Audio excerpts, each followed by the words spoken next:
Bom, eu dizia na aula anterior que a gente que o que há de pior num imposto multifásico não cumulativo é uma não incidência ou uma isenção no meio da cadeia, porque você gera acumulatividade, você já entendeu isso na aula anterior. Mas por que isso é tão significativo, tão importante na tributação de bens imóveis? Quando a gente fala da tributação de bens imóveis, a gente tem dois grandes problemas para resolver, tá? Na hora de definir qual o modelo de tributação de bens imóveis a ser aplicados no Brasil, nós temos dois grandes problemas. Você se lembra de uma das aulas anteriores que eu disse que os bens imóveis eles têm algumas características que os diferenciam da maioria dos bens sujeitos à tributação pelo IPS-CBS. Então, a gente tem, por exemplo, uma durabilidade muito grande. O segundo, que ele é utilizado como reserva de valor. E o terceiro, que ele tende a aumentar de valor ao longo do tempo, ao invés de diminuir. Muitas vezes, não só pelo efeito inflacionário, muitas vezes você tem agregação de valor conforme você tem a ampliação das cidades. Você tem uma área que hoje é, é, é periférica, mas com o próprio crescimento da cidade, essa área periférica ela vai sendo incorporada pela cidade, acaba sendo uma área, se tornando quase que uma área mais centralizada, e você tem valor sendo agregado a esses imóveis de forma natural pelo crescimento da cidade. Né? Então você tem essas particularidades de bens imóveis. Isso gera um mercado secundário de imóveis muito grande. Combinando isso com uma questão política, né, é o seguinte: você imagine o ideal, o mundo ideal para se fazer tecnicamente uma incidência tributária de IBS-CBS sobre imóveis que fosse perfeita. Você teria que tributar todos os imóveis em todas as operações. Mas veja, nem todas as operações com imóveis que são praticadas e nem todas elas há o intuito de se fornecer um bem para consumo. Quando eu tenho um bem no meu ativo, eu pessoa física, eu comprei um imóvel, eu tenho esse imóvel como reserva de valor, para mim é como se eu tivesse um dinheiro aplicado na poupança.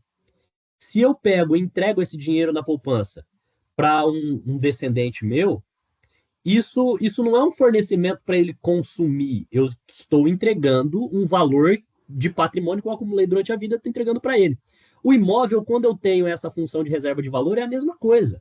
Eu não estou entregando necessariamente para ele consumir, mas talvez como para ele explorar ou para ele ter essa reserva de valor, eu estou transmitindo a propriedade para ele. Então, eu tenho, por exemplo, a transmissão por doação ou por herança de bens imóveis ocorrendo corriqueiramente, que não são situações em que eu tenho a reunião de fatores de produção para produzir algo para ser fornecido no mercado.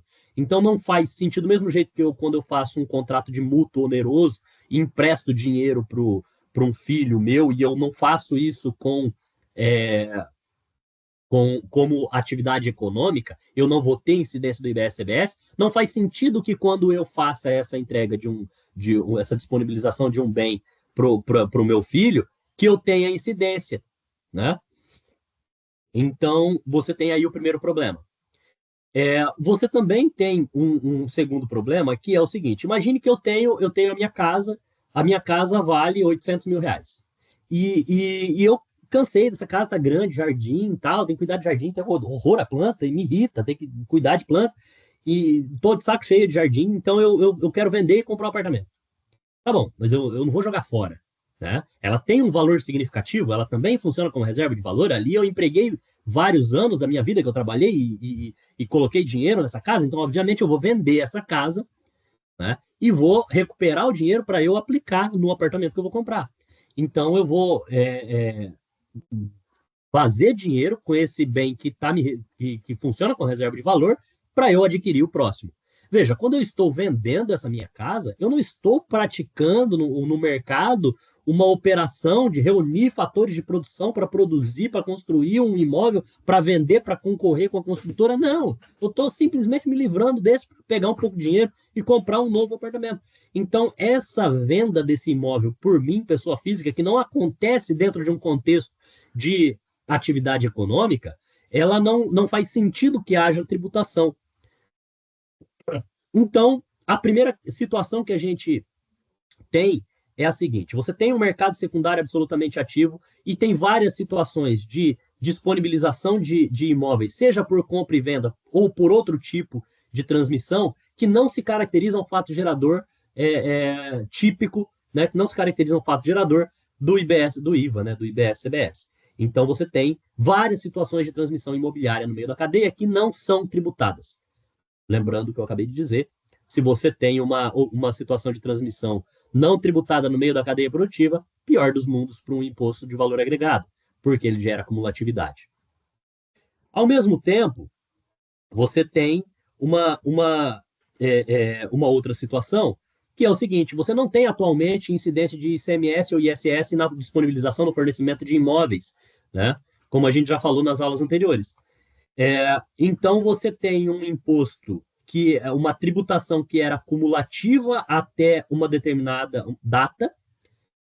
A partir de uma determinada data, você tem a incidência de IBS-CBS com a tributação não cumulativa, gerando crédito e débito. Mas antes você não tinha crédito e débito, porque não existia esse imposto. Então, você tem um outro problema que é o que fazer com o estoque de imóveis no momento da implantação do imposto. Né? Os imóveis que já estão nos ativos dos contribuintes e que, obviamente, não tiveram créditos anteriores, né? Não houve créditos anteriores, porque o imposto não existia, mas haverá uma saída tributada quando eles fizerem a disponibilização desse imóvel. Então, imagine uma empresa, a padaria. A padaria tem lá um apartamento que ela comprou para investir.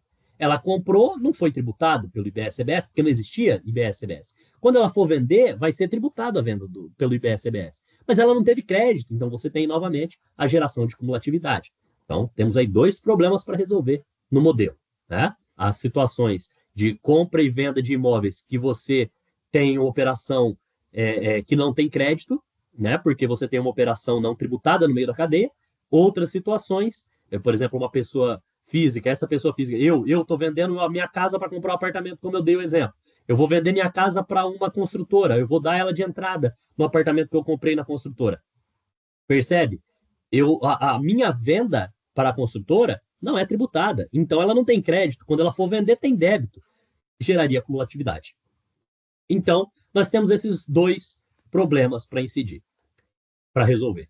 E aí nós temos uma terceira situação, que não é bem um problema, é uma escolha de modelo de tributação, que é o seguinte: quando a gente vai para os modelos internacionais, a gente vai encontrar esses mesmos problemas lá, tá? Todos os países lidando com esse tipo de problema na implantação do imposto, e são várias as escolhas, e todas as escolhas são absolutamente questionáveis, tá? Mas a gente tem uma situação que é o seguinte: se a gente for alguns doutrinadores dizem que o ideal seria que o imposto sobre o consumo acontecesse no momento que o consumo acontece. Então, você deveria, no momento em que você está consumindo o imóvel, você ter a tributação do imóvel. Então, se o imóvel tem uma vida útil de 30 anos, eu teria uma incidência do imposto sobre valor agregado no momento em que eu estou consumindo, ou seja, ao longo desses 30 anos, sobre aquilo que nas contas nacionais a gente chama de aluguel imputado.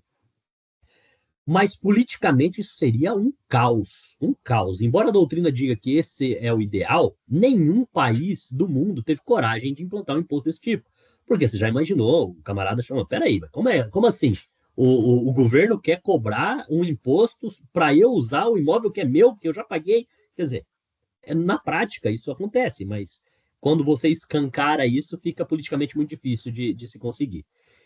Então, o que normalmente se faz é o seguinte: os bens, os imóveis que são imóveis comerciais, que são adquiridos por contribuintes, você tem incidência em todas as etapas porque você gera crédito, então não tem problema.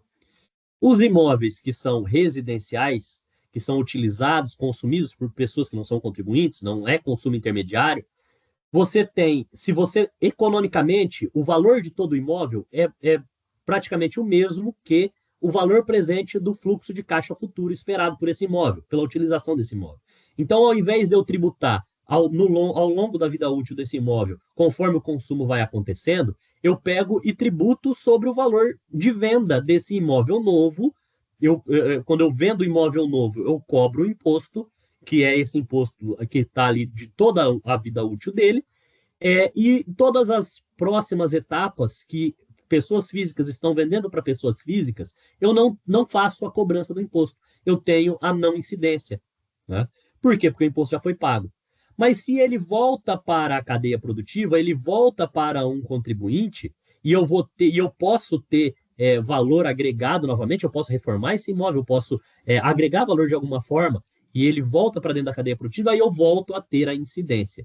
Só que aí nós temos que resolver esse problema que eu já coloquei de uma não incidência no meio da cadeia.